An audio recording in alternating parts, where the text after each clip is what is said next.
పరిశుద్ధ దేవునికి ఏర్పాటు చేయబడిన ఉత్తర ప్రత్యుత్తములు కీర్తనలు 148 మొదటి నుంచి చదువుకుందాం. యెహోవాను స్తుతించుడి, ఆకాశవాసులారా యెహోవాను స్తుతించుడి, ఉన్నత స్థలముల నివాసులారా ఆయనను స్తుతించుడి.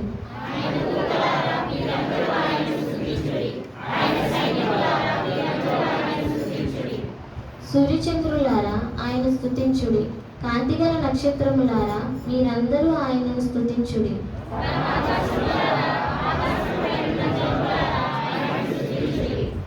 యెహోవా ఆజ్ఞయగా అవి పుట్టెను, అవి యెహోవా నామమును స్తుతించును గాక.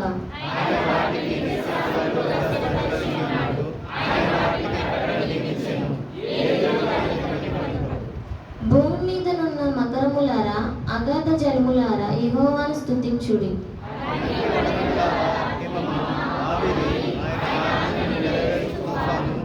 పర్వతములారా సమస్తమైన గుట్టలారా, ఫలవృక్షములారా సమస్తమైన దేవదారు వృక్షములారా,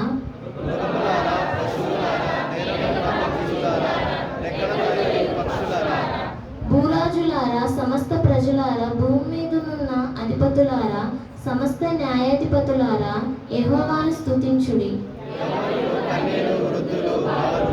అందరూ యెహోవా నామమును స్తుతించుదురు గాక. ఆయన నామం మహోన్నతమైన నామము, ఆయన ప్రభావం భూమాకాశములను పైగలున్నది. చివరి వచ్చిన అందరూ కలిసి చదువుతాం.